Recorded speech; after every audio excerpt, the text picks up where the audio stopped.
Hayırlı irte Россия 1 телеканалында Татарстан яңалыклары туры эфир студиясында Идел Кыямов. Безнең бүгенге чыгарылышта. Язгы бузга ышанмай, республика елгаларында балыкчыларны кисәтү рейдлары уза.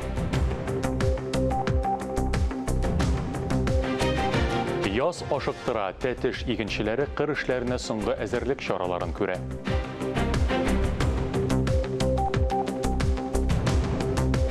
Изге Рамазан Шәриф якынлаша, дин әһелләре быелгы уразаның хәйрия чараларының үзенчәлекләре белән таныштырды.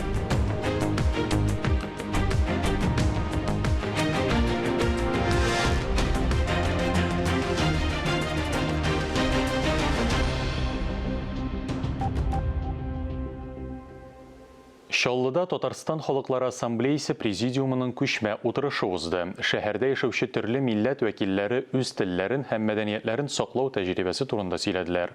Быел республикада билгеләп үтелә торган туган телләр һәм халыклар бердәмлеге елында бу аеруча мөһим. Хәзер Чаллыда 80ннән артык милләт вәкиле яши. КАМАЗ төзелгән елларда шәһәргә элеккеге Советлар Союзы төбәкләреннән төрле милләт халыклары да килеп төпләнде. Хәзер калада якшәмбе мәктәпләре эшли. Аларда туган телләрне өйрәнәләр. Милли бәйрәмнәр оештырыла. Туган телләр һәм халыклар бердәмлеге елында телләрне, мәдәниятләрне үстерү муниципаль программасы да уңышлы гамәлгә ашырыла.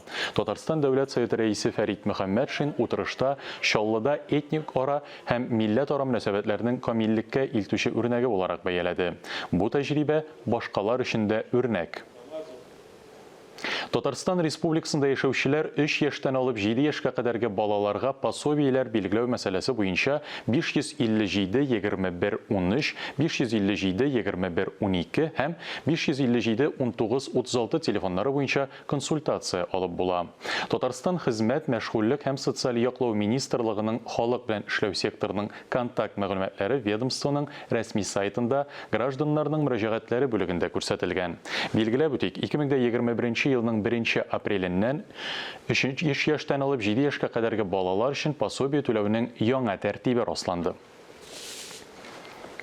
Язгы боз ястык калынлыгы булса да, ышанма дип әйтеп кисәтеп торсалар да, күп кенә балыкчылар моны колакларына да элми. Коткаручылар шундыйлар өчен кисәтү игъланнары урнаштырды. Урында профилактик әңгәмәләр дә алып бардылар. Рейдка Түбән Камадагы коллегаларыбыз да кушылды. Уважаемые рыболовы, вас беспокоит спасательная служба. Будьте внимательны на последнем льду. Коткаручылар кисәтә, язгыбыз тиз уалучан, су астына төшеп киткәнеңне сизми дә каласың. Тик әлеге киңәшләргә барлык балыкчылар да колак салмый. Еш кына алар саклык чараларын онытып җибәрәләр. Бу юлы да Пионер күлендә кеше шактый була. Лед как? Лед? Лед нормальный. Нормальный. Вы думаете, нормальный? Конечно.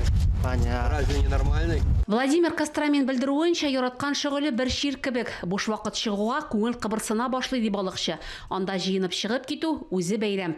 Көннең үткәне сизелми дә. Шулай да тыныч ау яратучыларга тыелып торырга туры киләчәк. Коткаручылар кисәтә, язгы бозга чыгу куркыны, чөнки ул көпшә һәм нык түгел. Төнге кыраудан соң ышанычлы тоелса да көндез тиз эри. Юка бозга кергән очракта, аннан кире чыкканда аягыгызны шудырып, өслектән алмыйча гына чыгыгыз. Балыкчыларның үзләренең була инде аларның һөнәр әйберләре. Ишня була аларның теге бозга чыкканда бәреп чыга торган әйберләре. Буз астына кырып китсәләр, шулар белән теге бозны ваткалап, тотынып, шуларга тотынып чыга торган әйберләре инде. Бозга чыгып китсәләр, чаңгылары булса, чаңгыга тотынып елап кына, аккуратна чыгарга инде, ярдәм сорарга кирәк кешеләрдән, кырыйда кешеләр булса инде. Батып үлү очраклары булмасын өчен бүген коткаручылар кисәтү игъланнары урнаштырды. Берничә көннән өндәүләр таләпкә үреләчәк. Кагыйдәләрне бозучыларга штрафлар каралган.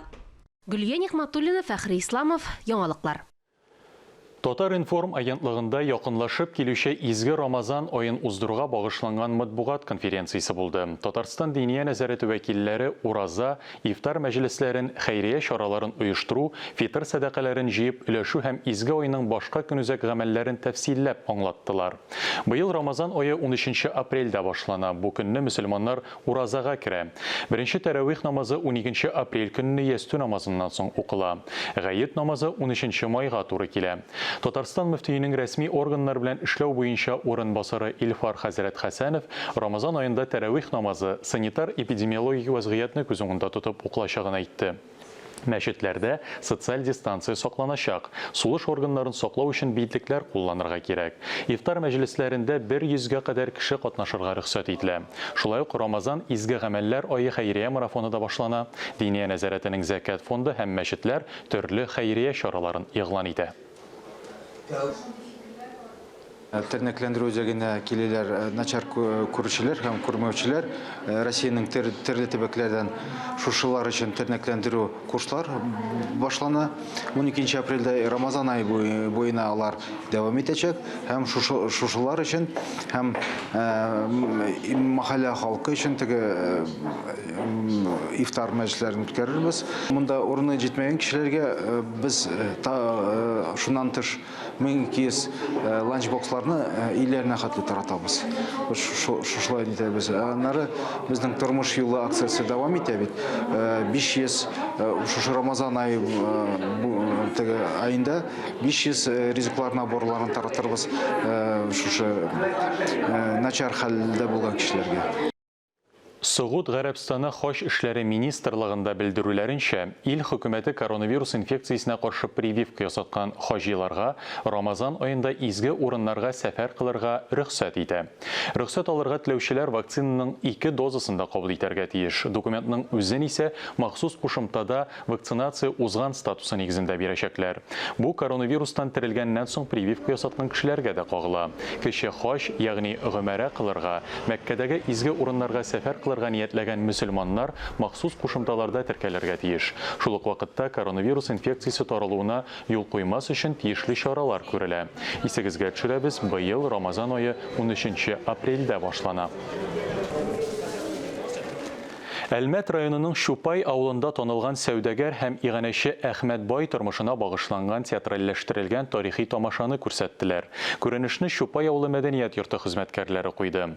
Вакыйгаларда авыл кешеләре дә катнашты. Әхмәт Байның 150 еллык тарихы булган утары вакыйгаларның үзәгенә әйләнде. Бу көнне Шупай авылына килеп эләксәгез, тарихи вакыйгаларны чагылдырган күренешләрнең шаһитлары булыр идегез. Авыл урамнары буйлап борынгы киемнәрдән крестьяннар йөри, ә машина урынына атлар җигәләр. Үткәннәрдән ОАС проектының вакыйгалар үзәгендә сәүдәгәр иганәче Әхмәт Байның гыйбрәтле язмышы. Актерлар Шупай авылы мәдәният йорты хезмәткәрләре. Әхмәт Бай, ягъни Хаҗи Әхмәт Әхмәтов, хәерче гаиләсендә туган. Әтисе абыйлары белән алны-ялны белмичә эшли, баеп китә. Тамаша Акташтан салынган йорт ягында узды. Хаҗи Әхмәтов һәм крестьяннар төзегән йортка 150 елдан артык. Йортның нигезе нык. Хәерчеләр сәүдәгәрне гадел булган өчен хөрмәт иткәннәр. Үзләре дә булышканнар. Алласыз җирдә бер кашанда бәхет, шатлык булмаячак. Төп герой ролен Дамир Идрисовка очраклыгына бирмәгәннәр. Ул баштан ук тамашаны куярга рухландырган. Тарихи фактларга таянып, Хаҗи Әхмәтовның образын янә тудырган. Өстәвенә үзе дә героена охшаш булып чыккан. Ул иганәче авылдашының гыйбрәтле язмышына битараф булмаган кешеләрне бергә җыя. Сәүдәгәр йортын зөкләндерәләр, буйлар. Судьба вот этого прекрасного здания. Бу тарихи бинаның язмышына мин авыл кешесе буларак битараф түгел. Соңгы вакытта ул акрынлап җимерлә башлаган. Хуҗасы да киләчәгедә юк иде. Ә бит бу безнең зур тарихи ядкәр. Утарның да, хуҗасының да үткәне фаҗигале булып чыга. Әхмәт Байны гаиләсе белән Себергә сөргенгә сөрәләр. Утар төрле юлларда мәктәп, китапханә, телефон станциясе, мәдәният йорты, ветеринария дәвалау урыны була. Юллар узган саен аның элеккеге йөзе югала бара. Акташтан салынган утарны Татарстанның мәдәни мирас һәйкәле дип тану буенча эш алып барыла. Битараф булмаган кешеләр бәлки бу утарны торгызуда ярдәм итәр. Киләчәктә без биредә музей оештырырга, йортны тулысынча торгызырга өметләнәбез. Әхмәт Бай сөргендә чакта Красноярский районында җирләнгән. Иганәче сәүдәгәрнең изге эшләрен Шупай авылы халкы, нәсел дәвамчылары әле дә онытмый, истәлеген яңартырга җыйналар. Хаҗи Әхмәтовның оныгы Насих Вафин хатыны белән авылда яши. Бабасының әтисен зур гурлык хисләре белән искә ала. Тамашаның моңсу мизгелләре дә тарихка кирип калды. Авылдашлар әлегә күбрәкле күренешләрне караганнан соң Әхмәт Байга хөрмәт күрсәтеп, аның алдында кабат башларын иделәр. Безгә Әхмәт Бай утарының тизрәк төзекләндерелүен генә көтәргә кала. Фарис Мөхәммәтов, Катерина Машинцева, Булат Усманов, Татарстан яңалыклары, Әлмәт районы. Буада театраль яз дип исемләнгән фестиваль узды. Чарада районның халык һәм үзешчән театр коллективлары катнашты. Җиңүчеләрне бүләкләделәр. Фестивальнең йомгаклау кичәсеннән безнең репортаж. Игътибар үзәгендә театр коллективлары һәм аларның җитәкчеләре. Үз номинациясендә Ракова авылы труппасы да бүләкләнде. Ул авыл мәдәният йорты каршында әле быел гына оешкан. Шуңа да карамастан коллектив районда гына түгел, күрше төбәкләр буенча да гастрольләрдә йөри. В этом году создала при районном доме культуры. Быел авыл мәдәният йорты каршында драм театр оештырдык. Бүгенге комедия спектаклендә 18 кеше катнаша. Авылларда район буенча гастрольләрдә йөрибез. Көчле алкышлар астында сәхнәгә Кыят авылы театр түгәрәге җитәкчесе дә күтәрелде. Коллектив яшь булса да перспективалы. Бүген аларның иң яхшы рольләрен билгеләп биттеләр. Сегодняшний праздник, он очень эффективный. Бүгенге бәйрәмне гади дип әйтмәс идем, чөнки иң яхшы рольләр коллективлар лаеклы бүләкләнде. Алар арасында безнең булуыбыз да сөендерә. Авылда мәдәният үсә һәм чәчәк ата. Спектакльләрдә гаиләләр, механизаторлар, сыер саучылар һәм башкалар катнаша. Авылда яшәүче һәр кеше вакыт табып чараларга йөрергә тырыша. Чарада иң яхшы роль номинациясендә җиңүчеләрне дә бүләкләделәр. Алар арасында Янтуган авылыннан Мансур Мәхмүтов та бар. Бу сыңгы спектакльбез безнең менә диплом белән бүләкләндем мин бу спектакльдә. Әмир Камалиевның «Мыңды әткәре» исемле әсәрендә мин Тәхәвәтдин ролен башкардым. Халык ашада дип уйлыйбыз, бик аты телефоннарга да килде, яздылар да ул турыда инде. Быел бу вакыйга туган телләр һәм халыклар бердәмлеге елына багышланган иде. Спектакльләрдә артистлар рус, татар һәм чуаш телләрендә чыгыш ясады. Нигезләмәне чыгарганда ук әлбәттә шушы төп буада яшәүче халыклар коллективлары катнашыр дип өметләнгән идек. Чынлап та бүгенге көндә безнең сәхнәдә татар, урыс, чуаш спектакльләре уйланыла һәм бүгенге көндә безнең бүләкләр этабына килеп җиттек. Әлбәттә бу фестиваль халкыбыз бик каты ярата һәм инде бик теләп катнашалар. Театраль яз фестивале буада 3нче тапкыр үткәрелә. Беренче елны катнашырга теләк белдереп 20 коллектив гариза биргән. Хәзер 2 елдан соң сәхнәдә 35 үзешчән театр коллективы чыгыш ясады. Безнең бүгенге көндә район масштабында гына үтә. Шуңа күрә район күләмендә оештырган, район мәдәният йорты оештырган фестиваль гына. Әлбәттә безнең планнар зурдан. 2нче елга инде без аны күрше районнарны, күрше төбәкләрне, Ульяновск каласыннан Гран-прига исә Яңа Чишкап авылының Нур театр коллективы ия булды. Бүген алар район мәдәният йорты сәхнәсендә 41нче елның Арбалы хатыннары спектакленнән үзектә күрсәттеләр. Алсу Сәмигуллина, Илнур Кадыров, Татарстан яңалыклары. Быел бөек шагыйребез Габдулла Тукайның тууына 135 ел тула. Шул уңайдан әдипнең Казандагы музейында төрле күргәзмәләр оештырылды. Биредә шагыйрьнең тормышы, иҗаты, әсәрләре, геройлары һәм әлбәттә инде аның кул җылысын саклаган экспонатлар белән танышырга мөмкин. Музейда шагыйрьнең фотоархивын, Тукай язышкан газета журналларының төп нөсхәләрен, төрле телләргә тәрҗемә итеп бастырылган әсәрләрен дә күрергә була. Тукайның шәхси әйберләре аерым игътибарга лаек. 35 ел дәврендә илебезнең генә түгел, планетабызның төрле почмакларыннан килгән, төрле телләрдә сөйләшүче тамашачыларыбызны кабул итә. Һәм 2016-17 елларда Габдулла Тукай әдәби музейында төзекләнү эшләре уздырылды, яңа экспозиция әзерләнде. Менә хәзер инде бүген килгән тамашачыларыбыз заманча технологияләрне, экспонатларның шундый заманча матур итеп урнаштырылуын күрә ала. Һәм әлбәттә, алар аша инде Тукай тормышы һәм иҗаты белән тирәнрәк танышу ул кызыклырак да, мөҗизалырак да, һәм инде без нәтиҗәлерәк тә булыр дип өметләнәбез. Ел сайын уздырыла торган Тоталь диктант ирекле белем бирү акциясе катнашучыларны тәрки башлады. Татарстанда диктант үткәрү өчен 400дән артык мәйданчык оештырылган. Казанда аны Пушкин исемендәге мәдәни үзәктә Татарстан Республикасы Милли китапханәсе һәм Казан Федераль университетының филология һәм мәдәният ара коммуникацияләр институтында язачаклар. Быел Тоталь диктант 10 апрельдә узачак. Мәскәү вакыты белән ул сәгать 2дә башлана. Узган ел пандемия аркасында акция октябрьгә күчерелде. Ул вакытта Казан катнашучылар саны буенча дөньяда 2нче урынны алды. Көзге диктантны 11534 кеше язды. тоталь диктантны дөньяның 70 иленең меңләгән шәһәрендә язачаклар.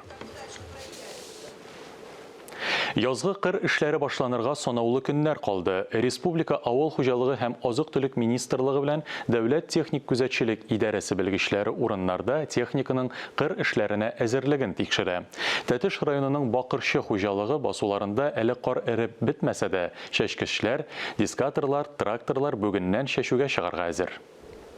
Эше барның ашы бар. Игенчеләр кырларга ашкына. Барлык чәчкечләр, тормалар, тракторлар басуга чыгарга әзер инде. Рәис Вәлиев хезмәттәше белән агрегатларны буй. Йөрәктән үк мотор булып, балкып торсыннар ди. Эшкә әзер инде. Үз техника готовый, считай. Тиге анда вакыт әргенә инде. Анда тиге биргән итергә дигән кебек. Калганнар шу вакыт безнең юрлар. Запчастьлар безнең юрлар. Бакырчы хуҗалыгында куәтле заманча тракторлардан тыш үз куллары белән ясаган техника да бар. Алар арзан да, ышанычлырак да. Хуҗалык җитәкчесе Илгиз Шәйхәттаровның рационализатор буларак абруе зур. Техник проектларны үзе әзерли. Механизаторлар белән бергәләп техниканы үзләре җыя, үзләре көйли. Бик сакчыл кулланалар. Бөтен чәчүлек, удобрение. Чәчүлеге бездә ниде складларда ята. Бүгеннән протравочный машиналар, ниләр бөтенесе әзер. Удобрениелар кайткан. Иртәгә чыгалабыз. Шәп техника гына түгел, ашлама да уңышлы нигезе. 1 гектарга 140 килограмм тәсир итүче матдә әзерләнгән. Бу нормадан 2 тапкырга күбрәк. Хуҗалыкта сөтчелек тармагында үстерәләр. 5 ел элек нибары 128 сыер булса, хәзер 1030 баш мөгеззә эретерлек исәпләнә. Шуларның 350се савым сыерлары. Тиздән Даниядән 150 тона кайтарыла. Терлекчелек фирмасын ныклап цепләндергәннәр. Италия җиһазлары белән саву залын җиһазландырганнар. Төрекләргә азык, фураж җитәрлек. Бертөрле культуралар 2500 гектарда игелә. Көнбагыш, рапс үстерәләр. Бу көннәрдә хуҗалыкларда, агрофирмаларда махсус комиссия машина трактор паркларының әзерлеген тикшерә. Игенчеләр тагын 10 көннән басуларга чыгарга өметләнә. Борис Мөхәммәтов, Дмитрий Евторов, Сергей Павлухин, Илдар Сафиуллин, Татарстан яңалыклары, Тәтеш районы. Яз ашыктыра. Авыл хезмәтчәннәре кыр эшләренә чәчүгә соңгы әзерлек чараларын күрәләр. Бакчачылар да язгы мәшәкатьләр белән мәшгуль. Татарстан радиосының иртәнге манзара тапшыруының турыдан-туры эфиры орлык, туфрак, химик һәм биологик препаратларны әзерләү, бөҗәкләргә каршы көрәш мәсьәләләренә багышланды. Россия авыл хуҗалыгы үзәгенең махсуслашкан лабораториясе җитәкчесе Айгөл Габдрахманова тыңлаучыларны кызыксындырган сорауларга җаваплар, киңәшләр бирде. Без дә студия кунагына телевизор караучыларга файдалы кайбер сораулар белән мөрәҗәгать иттек. Айгөл Василовна, хәерле иртә. Орлыкларны сайлап алганда нәрсәләргә игътибар итәргә кирәк? Менә бу орлык сайлаганда без инде әлбәттә игътибар итәргә тиеш. Менә кем безнең бу орлыкны производитель дибез инде җитештерүче. Җитештерүчене игътибар белән карарга тиешбез.